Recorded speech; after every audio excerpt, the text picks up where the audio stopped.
Good morning, rock stars. Welcome back to my channel, My Rocky Life. I'm Roxanne. That's why this channel is called My Rocky Life. Get it? And my life is really rocky. But I say there's beauty in the middle of my chaos. I still see the beauty of my life. I still feel like I'm a rock star. I still feel like you're a rock star. I feel like we all have a special purpose on this earth. And it's not meant to always be smooth and perfect and aligned and, easy sailing. I feel like some of us go through harder times than others. Some of us struggle more than others.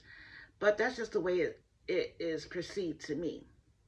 It could be that we all are going through the max that we can handle. You know how they say God don't put more on you than you can handle.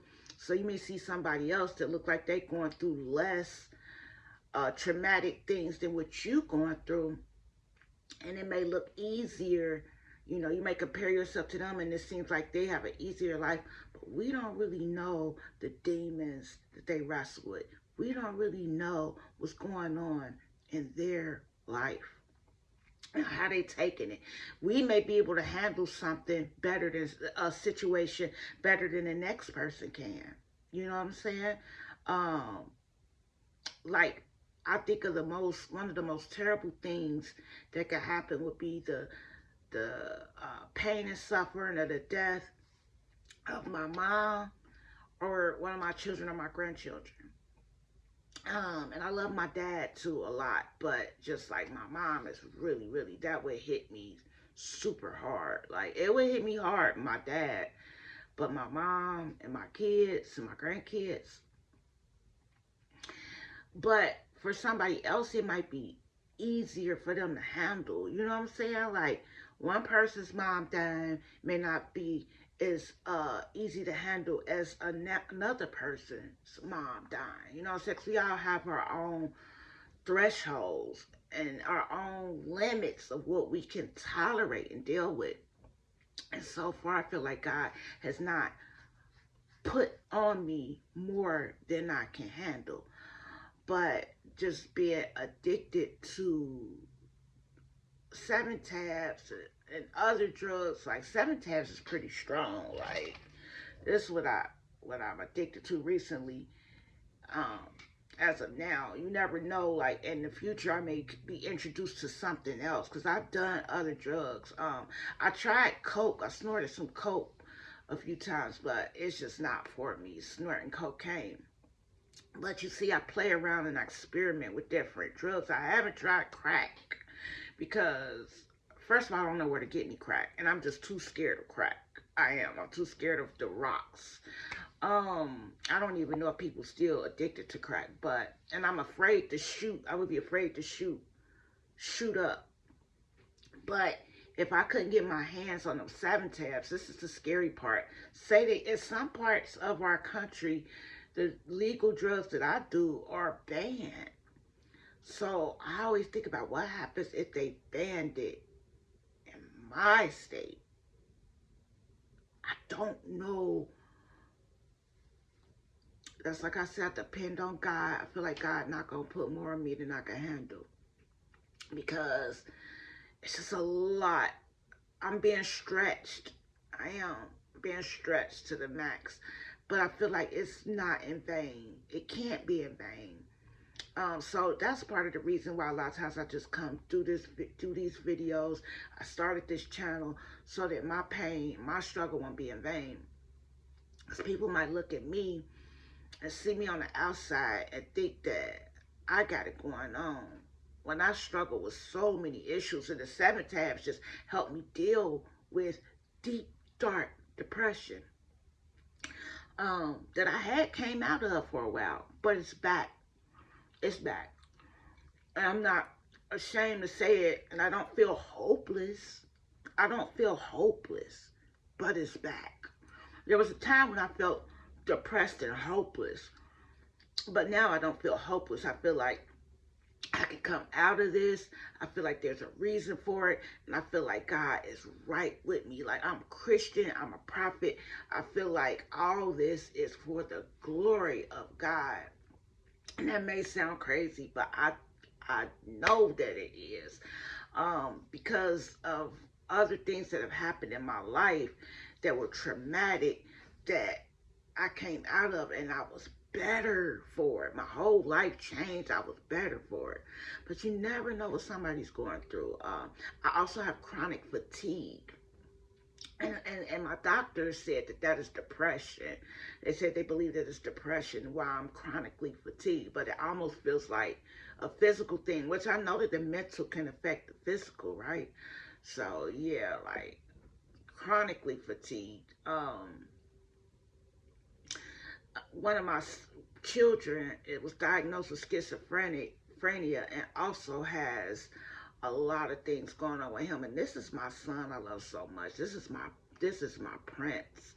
Like, he's my prince. I love my child so much.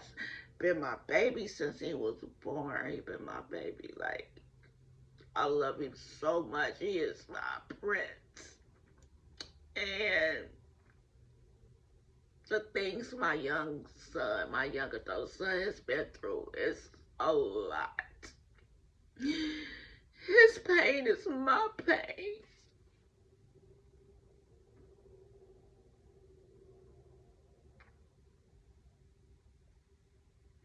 I have a new grandbaby on the way. Also, one of my other children, she has a baby on the way, and it's just a lot going on with that. And you know, a sensitive person, like I said, some people, we deal with things different, and I'm sensitive. I'm sensitive to emotional pain. I'm sensitive to physical. I'm not strong. I'm not a strong person. I've admitted many times that I am a weak person. And I depend on something. I depend on God. I need to depend on something. So I depend on God all the time by way of Christ to get me through these things.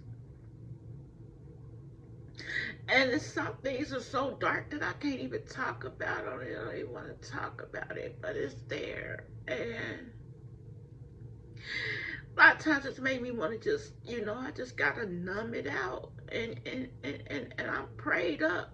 I'm constantly in prayer. So that's why I say I'm not asking God to change anything, because God won't change anything unless God is going to change it. So I'm just praying just to feel close to the Lord. Just to keep that bond going. So I can keep trusting and keep having faith and keep being reminded of all the times I've been brought through the storm. God has allowed me to have this nasty addiction for a reason. Maybe just to help myself, maybe to help myself and others as well. This video might end before I get to say goodbye. It may just interrupt me and end, but I want to just keep talking. A lot of times I'll get off of my video early because I don't want it to cut me off in the middle of talking. But if it does, it does. I just want to keep talking. And if it's anybody else out there that's just going through something similar or some type of pain, maybe like through the screen we could just connect. You could just feel me. You could just feel my heart. You could feel my soul. I could feel yours. And we could just be there to support each other, because people, they'll never know. They never know what you're going through behind closed doors. And on my rocky life, I come here and I open the door wide open and I let y'all in. And, if it weren't for my grandbabies, like, I don't think and my son and my kids. A lot of times I don't think I would just, I would be seriously contemplating taking myself out.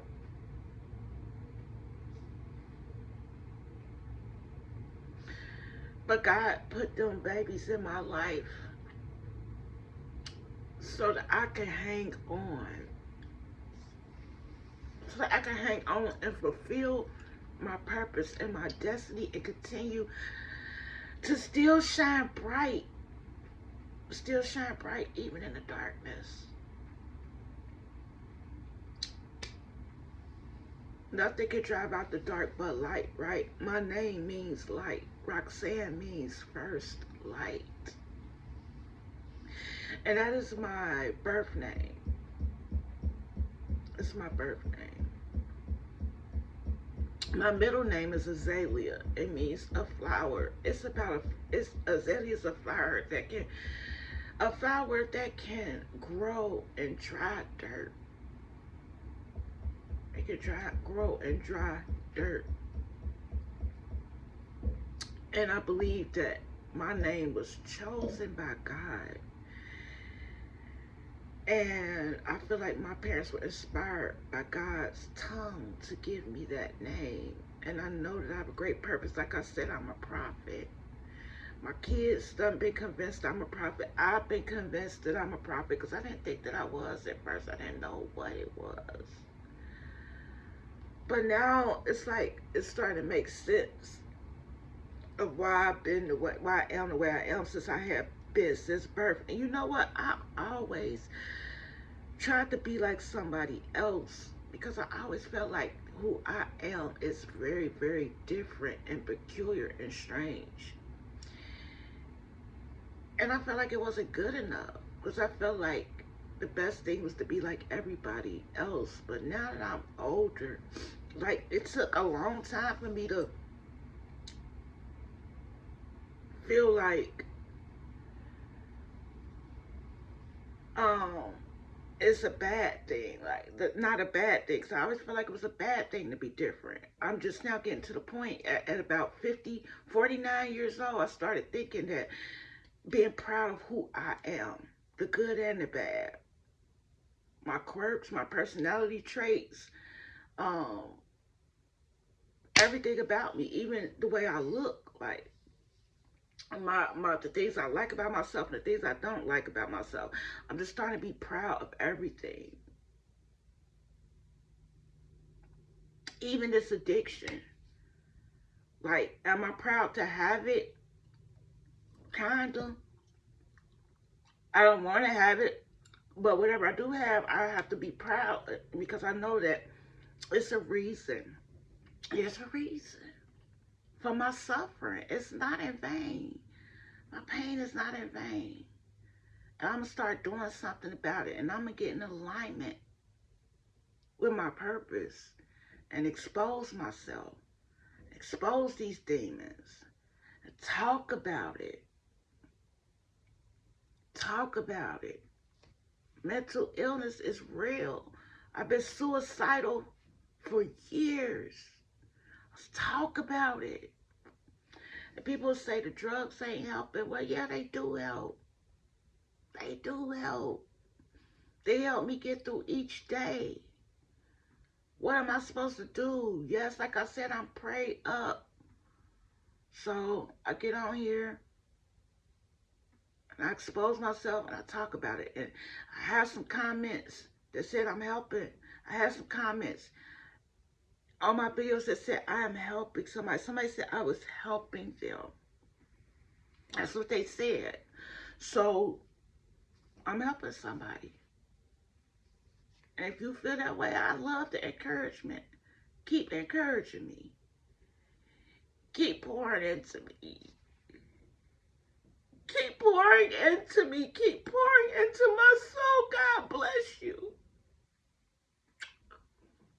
I love y'all so much. Until next time, rock stars, stay strong. These tears don't mean that I'm not strong. It means that I'm human. It means that I'm being vulnerable. Okay?